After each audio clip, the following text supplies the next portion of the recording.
हाय, आज माहिती आहे कसली भाजी बनवते आहे? आज बनवते आहे शिरोळी. तर ही अशी शिरोळ्याची भाजी दिसते. दुधी भोपळा, गोसाळी यांचीच ही काकेरी मामेरी बहीण. पण हिच्यामध्ये खूप असे घटक असतात जे आपल्या शरीराला महत्त्वाचे असतात. ह्याच्यामध्ये फायबर्स असतात, विटॅमिन्स असतात, मिनरल्स असतात. बघा किती घटक आहेत त्याच्यामध्ये, आणि हे सगळे घटक आपल्या शरीराला खूप महत्त्वाचे असतात. कोणाकोणाला ही भाजी आवडत नाही, पण ह्या पद्धतीने बनवली तर तुम्हाला खूप आवडेल आणि खूप टेस्टीसुद्धा लागेल. तर व्हिडिओ शेवटपर्यंत नक्की बघा की तुम्हाला ही भाजी बनवतासुद्धा येईल आणि आवडेलसुद्धा. छान कांदा कापून घ्यायचा आहे, टोमॅटो कापून घ्यायचा आहे, मिरची घ्यायची आहे. अगदी घरगुती सामान आहे, बाहेरनं अगदीच काय आणायचं नाही आहे तुम्हाला. त्यामुळे पटकन होणारी भाजी आहे, पटकन शिजणारी भाजी आहे. आणि श्रावण महिन्यामध्ये तर अशा भाज्या खाल्ल्याच पाहिजेत. आणि हो, ही भाजी खाण्यासाठी थंडसुद्धा आहे. थंड म्हणजे बर्फासारखी नव्हे हां. याच्यात असे घटक असतात जे आपल्या पोटातला दाह कमी करतात आणि ॲसिडिटीपासून वाचवतात. बघितलं किती जादू आहे ह्या भाजीमध्ये. तर तुम्ही घरी नक्की बनवा ही भाजी आणि खासुद्धा, आणि मला कमेंट्समध्ये सांगा कशी लागली.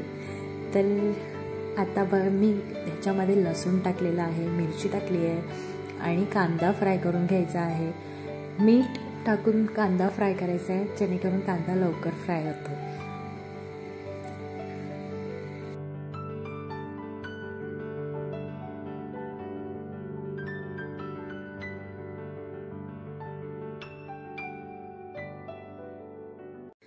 या चवीसाठी थोडंसं आलं किसून घालायचं आहे. आलंसुद्धा शरीरासाठी चांगलं असतं आणि थंडच असतो. सो आलं थोडंसं फ्राय करून घ्यायचं आहे. ह्याने टेस्टसुद्धा चांगली लागते. ज्यांना ही भाजी आवडत नाही त्यांनासुद्धा ही आवडायला लागेल. आणि त्यानंतर ह्याच्यामध्ये टाकायचं आहे कढीपत्ता. टेस्टसाठी ऑप्शनल आहे, तुम्हाला नसेल आवडत तर नका टाकू. हळद, आणि आपण मिरची टाकलेली आहे तरी पण मसाला थोडासा टाकतो, कारण की मिरची आणि मसाला जरा टाकला भाजीमध्ये की टेस्ट जरा वेगळी लागते. पण तुम्ही स्किपही करू शकता जर तुम्हाला मिरचीचीच हवी असेल तर.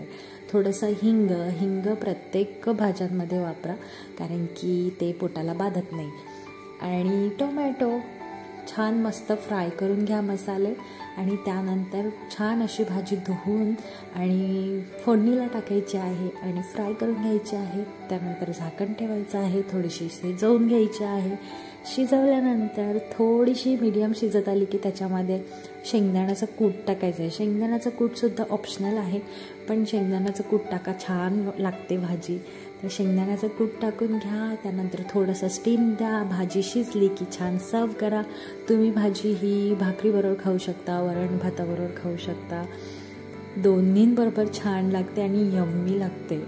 तर हे अशी झाली आपली भाजी, आणि कशी लागली नक्की कळवा हां कमेंट्समध्ये. लाईक करायला विसरू नका आणि शेअरसुद्धा करा, कारण की श्रावण महिना चालू आहे. भाज्यांचे काय ऑप्शन्स नसतात, त्यामुळे ही भाजी शेअर करा, म्हणजेच त्यांनासुद्धा ऑप्शनल भाजी मिळेल. सो लाईक करा. बाय.